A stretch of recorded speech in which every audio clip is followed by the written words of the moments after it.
መስቀሉን የምትወዱ በመስቀሉ የተዋጃችሁ በመስቀሉ ደም የእግዚአብሔር ልጆች የሆናችሁ በመስቀል ላይ የተሰቀለው ጌታ መድኃኒት ክርስቶስ ደሙን አፍሶ በደሙ ቀድሶ ለዘላለም ርስትና ለማይጠፋ ለማያረጅ ሕይወት ከማይጠፋ ዘር ዳግመኛ የተወለዳችሁ የዋጃችሁ የጌታችን የኢየሱስ ክርስቶስ ቤተሰቦች መስቀል ቤዛነ፣ መስቀል ኃይልነ፣ መስቀል ጽንዕነ፣ መስቀል ቤዛችን፣ መስቀል ብርታታችን፣ ኃይላችን፣ ጉልበታችን፣ መስቀል የነፍሳችን መድኃኒት ብላችሁ አምናችሁ በመስቀሉ ላይ የተሰቀለውን የዘላለም ሕይወታችሁን ኢየሱስ ክርስቶስን እየተመለከታችሁ ዛሬ በዓለ መስቀሉን ለማክበር የተሰበሰባችሁ ምዕመናን አባቶቻችን፣ እናቶቻችን፣ ወንድሞቻችንና እህቶቻችን እግዚአብሔር አምላክ በፍቅሩ በቸርነቱ በይቅርታው የጠራችሁና የሰበሰባችሁ ሁላችሁ የእግዚአብሔር ስም ወደሚጠራበት ቦታ ሁሉ የምትሰበሰቡ የምትከትሙ ሁላችሁም እንኳን ለብርሃነ መስቀሉ በሰላም አደረሰን አደረሳችሁ። እንኳን ከዘመነ ቅዱስ ማቴዎስ ወደ ዘመነ ቅዱስ ማርቆስ በሰላም አሸጋገራችሁ። ወአንሰ ሐሰ ሊተ ኢይዝሃር ዘእንበለ በመስቀሉ ለኢየሱስ ክርስቶስ እግዚእነ ወበሃቤሰ ምውት ዓለም ወአነሂ ምውት በሃበ ዓለም። ከጌታዬ ከመድኃኒቴ ከኢየሱስ ክርስቶስ መስቀል በቀር ወይም ሌላ በዚህ ዓለም ላይ ሰዎች ከሚኩራሩባቸው ከሚታበዩባቸው ከሚመኩባቸው አለኝታ ተስፋ ካደረጓቸው ሁሉ ይልቅ ለኔ ጌታዬ መድኃኒቴ ኢየሱስ ክርስቶስ ከሰማይ ዝቅ ከምድር ብቅ ከፍ ብሎ ወደ አራቱም ማዕዘናት ተዘርግቶ ለዓለም ከተሰቀለበትና ዓለምን ከዋጀበት እስመ በላሌሁ አንጠብጠበ ደመ ቃል የሐማሚ በባህሬስ ሥጋ ዘሐመ የማይታመመው በባህሪው ሞት ሕማም ድካም የሌለበት ዘላለማዊ አሐዜ ኩሉ ፈጣሬ ኩሉ መጋቤ ኩሉ የሆነው እሱ ደካማውን የሰውን ዘር ለማዳን ሰውን ለማዳን ወደ ዘላለም ክብሩ ለመመለስ ሥጋ ለብሶ የባሪያውን መልክ ይዞ በሰው መልክ በአጭር ቁመት በጠባብ ደረት ተገልጦ ተዘርግቶ ተሰቅሎ እንደ ደካማ ታይቶ ተቆጥሮ ደሙን በላዩ ላይ ካንጠባጠበበት በደመ መለኮት ከታለለው ከጌታዬ ከኢየሱስ ክርስቶስ መስቀል በቀር ሌላ ትምክህት ሐሰሊቀ ሌላ የምመካበት የለም አለ ታላቁ ሐዋርያ ቅዱስ ጳውሎስ። መምህረ አሕዛብ ነዋይ ህሩይ ልሳነ እፍረት ብላ እያለች ቅዱስ ቤተ ክርስቲያን የምታቆላምጠው እስመ ውእቱ ብርሃን ለቤተ ክርስቲያን የቤተ ክርስቲያን ብርሃን የክርስቲያኖች ጸዳል የምንጊዜም መምህራችን 14 ክታቦችን መልእክታትን ጽፎ በእስር ቤት አንደበቱ እንዳይናገር በወህኒ ቢጥሉት አንደበቱ ዝም ሲል ለሁለትም ለሶስትም እስረኞች ወንጌልን መስበክ የማያቋርጥ ታሰርኩ ብሎ የማይከፋው አንደበቱን ለማሰር ሲያስሩት እጆቹ ይበረታሉ።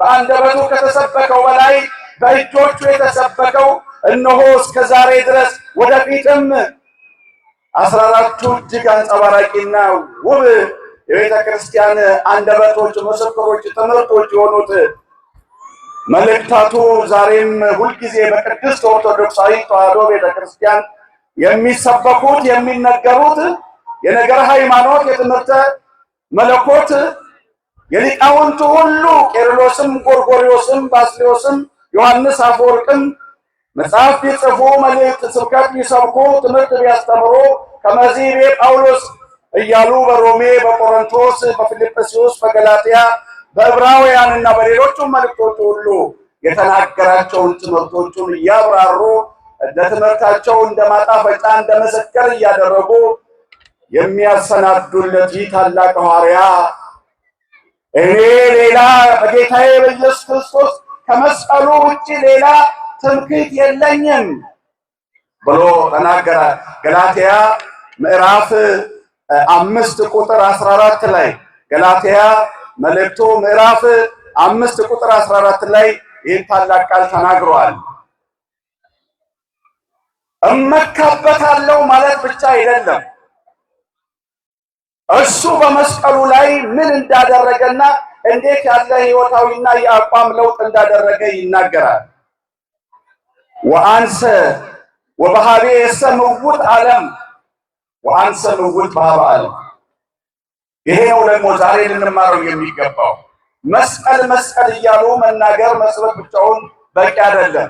መስቀል ትምክህቴ ነው፣ መስቀል ኩራቴ ነው ብሎ መናገሩ ብቻውን በቂ አይደለም። አዎ በመስቀሉ ላይ ከመስቀሉ ጋር መዋሃድና የመስቀሉ ነገር ገብቶን ሕይወታዊ ለውጥ ልናመጣ ያስፈልገናል።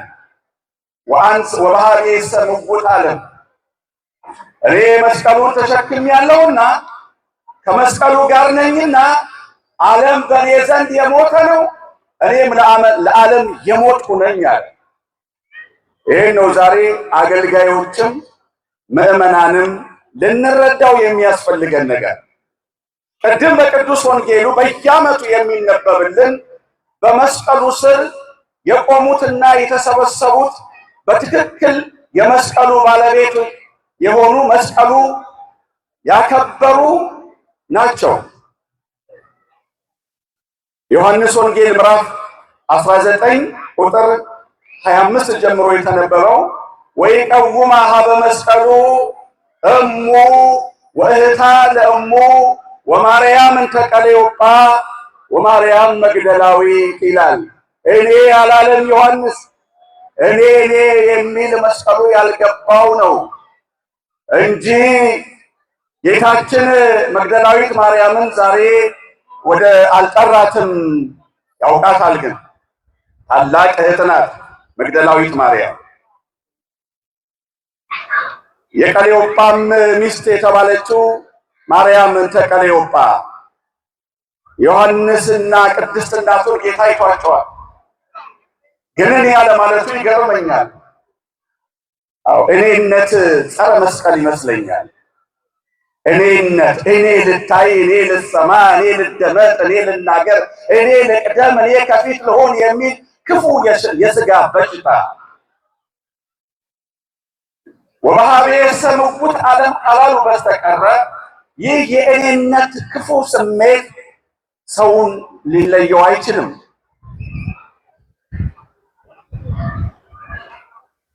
ወበሃቤ የሰምውት ዓለም ወአነ ምውት በሃበ ዓለም።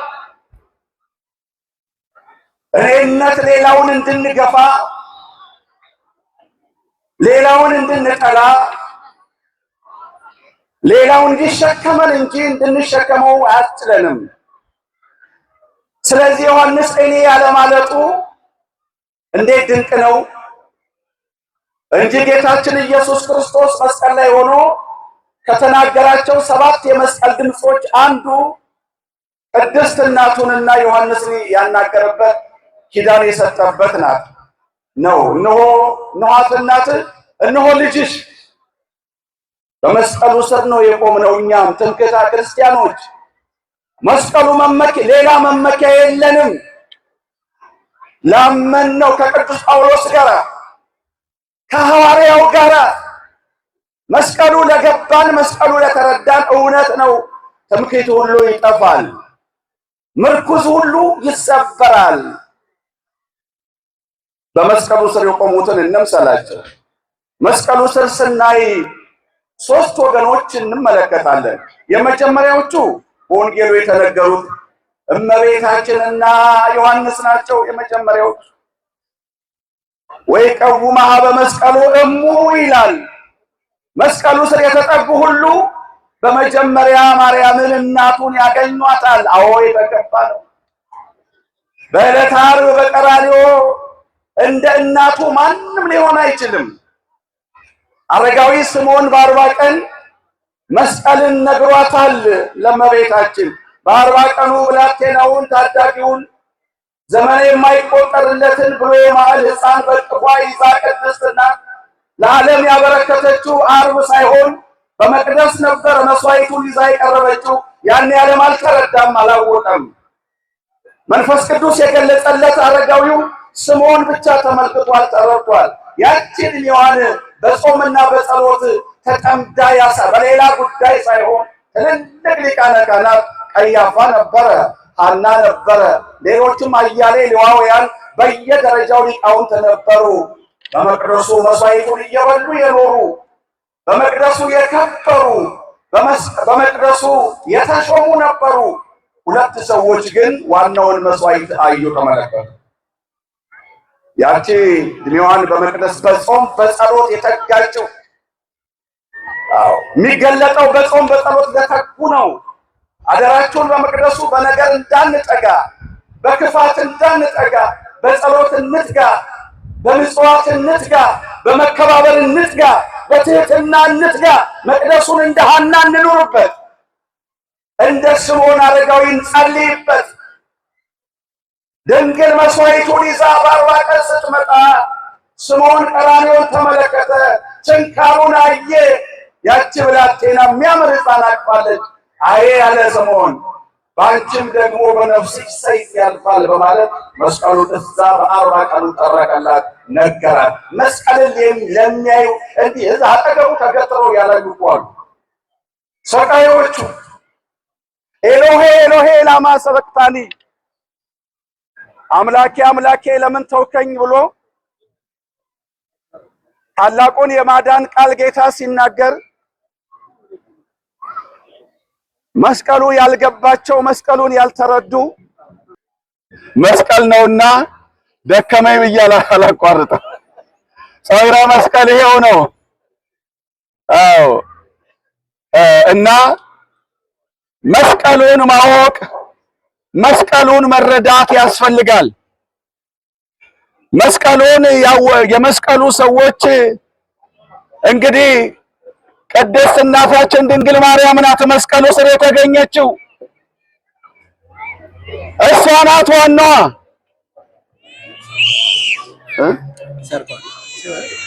እሺ አዎ ተስፋ እንደማልቆርጥ ክቡራ ብፁዕ አባታችን ክቡራ ሊቃውንትም በርታ እንዳት እኔ እንኳን ሌላው ፕሮግራም ይቀጥል ብዬ ነበር። የለም መስቀሉን ቀራንዮ አድርሰው ብለውኛል። እና መስቀል ምንድነው ነው ትርጉሙን እንድናውቅ ነው። እሌኒ የተባለች ታላቋ ሴት ቆፍራ ወጣችሁ የሚለው ብቻ አይደለም፣ እኛም ቆፍረን ማውጣት አለብን። በየሰው ልብ የተቀበረ መስቀል አለ። ይውጣ መስቀሉ እናውጣው። እና ሶስት ወገኖች መስቀሉ ስር ነበሩ። የመጀመሪያው እመቤታችን ዋናዋ የመስዋዕቱ ባለቤት ልጇን ይዛ የቀረበች የሰዋችም ልንል እንችላለን እኮ እንዴ። እግዚአብሔር አብ ከሰማይ ልጁን ሰጠ፣ እሷም ድንግል ማርያም ከምድር ልጇን ሰጠች። ልጅን በመስጠት እኩል ናቸው። በፈጣሪነት አላልኩም። እግዚአብሔር አብ ልጁን ላካው በተዋህዶ ከድንግል ተወለደ። እሷም ስምዖን ለዚህ ነው በአንቺም ደግሞ በነፍስሽ ሰይፍ ያልፋል አላት። ተቃጠለች። እንደሷ ማናዘነ። ለዚህ ነው ቤተክርስቲያን መስቀሉንና እናቱን የኢትዮጵያ ኦርቶዶክስ ተዋህዶ ቤተክርስቲያን በእንተ ዝንቱ አዘዙነ መምህራነ ቅዱስ ወንጌል ንስግድ ለመስቀል ወለማርያም ድንግል። ስለዚህ የመስቀሉ ቃል የገባቸው እንደ ቅዱስ ጳውሎስ ከመስቀል ውጪ ትምክህት የለኝም ያሉ ቅዱሳን ንጹሐን አባቶቻችን ከዓለም ከጣይም ዓለም ራሳቸውን ለይተው ክብራቸውን፣ ሞገሳቸውን፣ ተስፋቸውን ወርቅና ብር የለኝም እያሉ ዓለም የሚመካው በቋጠረው ወርቅና ብር ነው። ሌላ ትምክህት የለም በዚህ ዓለም ላይ።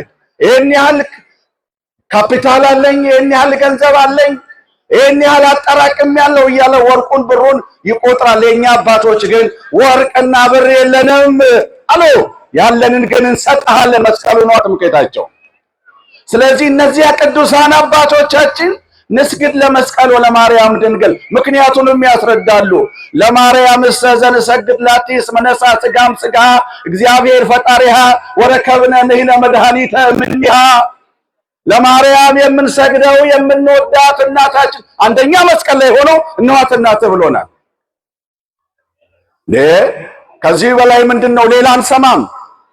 መስቀል ላይ ሆኖ በስቃይ ውስጥ ስለ በደላችን ደቀቀ፣ ተሰቃየ፣ ተጨነቀ ብሎ ኢሳይያስ ተናግሯል 53 ላይ። በዚያ ውስጥ ሆኖ ከነገረን ነገር አንዱ እንኋት እናትህ የሚል። እስቲ ሁላችሁም እንኋት እናትህ በሉ ምዕመናን፣ ድምጻችሁን ከፍ መስክሩ። ድንግል ማርያም እናታችን ናት፣ የመስቀል ስጦታችን ናት። በሷ ድነናል። እፀ መስቀሉ ምስመ በላሌሁ አንጠብጠበ ደመ፣ በላዩ ላይ ደሙን አፍሷል። ቅዱስ ጳውሎስም ይሄን አለ። ለአይሁድኒ አለ በቆሮንቶስ መልእክቱ ደግሞ ለአይሁድኒ ይመስሎሙ ዘንጌጊ ወለአረምኒ ይመስሎሙ ዘነአብድ። ዓለም እንዲህ ነው የሚመለከተን አለ። አይሁድ እንግዲህ የምንበድል ይመስላቸዋል፣ በጣም ያማቸዋል፣ ራሳቸውን ያማቸዋል መስቀል ሲያዩ። ዛሬም አባቶቻችን ኢየሩሳሌም ሄደው ሲያዩን ረበናቱ ምራቃቸውን ጢቅ ይላሉ አሉ። በጣም ነው የምንበድል ስለይመስላቸው። ለነሱ ገና በእርግማን ስር ስላሉ ከእርግማኑ ነፃ ስላልወጡ አሁንም መስቀል ለነሱ የእርግማን ምልክት ነው። አሁንም ቅዱስ ጳውሎስ ገላትያ ላይ ማንም በእንጨት የተሰቀለ የተረገመ ነው ተብሎ ተጽፏል። ክርስቶስ እኛን በእንጨት ተሰቅሎ ከሕግ እርግማን ዋጀን ይላል። እኛ ከሕግ እርግማን የተዋጀንበት ገብቶ እንደ ቅዱስ ጳውሎስ እንመካበታለን። በአንገታችን፣ በእጃችን፣ ሌላ የለንም፣ ሌላ አርማ የለንም፣ ሌላ ምልክት የለንም። እስኪ ቤተ ክርስቲያን ግቡ። ከጉልላቷ ጀምሮ ብፁዓን አበው ሊቃውንቱ፣ ቆሞሳቱ፣ ቀሳውስቱ ደረት ላይ ዲያቆናቱ ታላላቁን መጾር መስቀል ይዘው ሌላ አርማ የለንም፣ ሌላ ትምክህት የለንም። የሞተልን ኢየሱስ ክርስቶስ። መስቀሉን ያለ ኢየሱስ ክርስቶስ አናውቀውም። አለዛማ ትርጉም አልባ ነው። አለዛማ ያው ነው፣ አይሁድ እንደሚያዩት ነው። ወለአረሚኒ መስሎሙ ዘነአብድ፣ ለአረሚዎቹም ደግሞ ለማያምኑት እምነት ለሌላቸው ስንፍና፣ ሞኝነት፣ ቂልነት ይመስላቸዋል አለ ቅዱስ ጳውሎስ። ለኛ ለምናምን ግን የእግዚአብሔር ኃይል ነው ብሏል። ይሄ ነው መስቀሉ። እንግዲህ በጥቂቱ ለዚች ሰዓት ያህል ተወደዳችሁ ምዕመናን መስቀል የዳንበት ነው። አትፈሩ፣ በመስቀሉ ተመኩበት። ግን ደግሞ አንድ ብር መስቀሌ በዲበ መስቀል እንደተባለ ቅዱስ ጳውሎስም ወለሰ በኢየሱስ ክርስቶስ ሰቀሉ ሥጋሆሙ ምስለ ፍትወት ወምስለ ኃጢአት፣ የክርስቶስ ኢየሱስ የሆኑት ስጋቸውን ከክፉ መሻቱና ከምኞቱ ጋር ሰቀሉ። ይሄ የኛ ድርሻ ነው። አዎ መስቀሉ ፍቅር ነው። በመስቀል መመካት ማለት በፍቅር መኖር፣ ከጠብ ከመለያየት፣ ከአድማ ከምቀኝነት መራቅ ነው። አለዛ መስቀሉ አሁንም ትቢያ ተደፍቶበታል ማለት ነው። ሰሞኑን ያየነው አንድ አስደናቂ ነገር ልናገርና ልደምድም። ምን ልቤ ስለነካኝ ነው። ሰሞኑን ዜናው ሞልቶታል። አንዲት ሴት፣ አንዲት እህት ባሏ፣ የምትወደው ባሏ፣ የልጆቿ አባት የተገደለባት ታላቅ አዋቂ የሆነ ሰው፣ ነገ ምናልባት ትልቅ ተስፋ ያለው ሰው የተገደለባት፣ ብዙ ታላላቆች ሰዎች ተሰብስበው ዓለም ተሰብስቦ እያስተዛዘነ ባለበት የቀብር ስነ ስርዓት ማስፈጸሚያ ንግግር ስታደርግ የመጨረሻ ስንበት ስትሰናበት አንድ ቃል ዓለምን አስደነቀች ይህች ሴት። ያንን ሌላው ሁሉ ስቅሎ እየለ ይጮሃል፣ በቃ ይቀጣ ይላልና እሷ ግን ያቺ ታላቅ ሴት ምን አለች? እንባዋ ከውስጧ እየፈለቀ ምህረት ያለ በምጥ ነው። አዎ እንዲሁ ዝም ብሎ ምህረት ይቅርታ ማድረግ ቀላል እንዳይመስለን ራሳችንን አሸንፈን ስሜታችንን አሸንፈን እንቢ የክርስቶስን መንገድ እከተላለሁ ካላልን የኛ ልቡና ቂም፣ በቀል፣ ክፋትና ተንኮልን ለመሸከም ይልቅ የተመቸ ነው። እንቧ አብሮ ፍልቅ ፍልቅ እያለ ይቅርታ አድርጌለታለሁ አለች እህት። የገረመኝ ነገር አንገቷ ላይ ትንሽ አንጸባራቂ መስቀል ነበረቻት። ለዚያ ነው ይህች ሴት መስቀሉን ለዓለም አሳየች። ይሄ ድንቅ ነገር ነው። እስቲ እንደው አንዴ እናጨብጭብላት። ግድ የላችሁም አንገቷ ላይ ላለው መስቀል የበለጠ መስቀሉ በጣም ትንሽ ነው። የአንገት ጌጥ ነው፣ ብዙዎች ጌጥ የሚያደርጉት ነው። ለኔ ግን ሰማዩን ሁሉ ሞላ፣ አንጸባረቀልኝ። መስቀልን ማሳየት እንደዚህ ነው። ልብስ ላይ ብቻውን በመለጠፍ ወይም በወርቃችን በብር ጌጣችን በማድረግ አይደለም። የመስቀሉን ሕይወት እንኑረው። እየተጣሉ እርቅ እምቢ እያሉ ለሽማግሌ እያስቸገሩ መስቀል ማለት ይሄ በእውነቱ መስቀሉን መውደድ በመስቀሉ መመካት አይሆንም። እንግዲህ በመስቀል ሞቶ የታረቀን ጌታ እርስ በርሳችን ከቤት ጀምሮ የተጣሉትን ሁሉ በመስቀሉ ፍቅር ያስታርቅልን፣ ያስማማልን።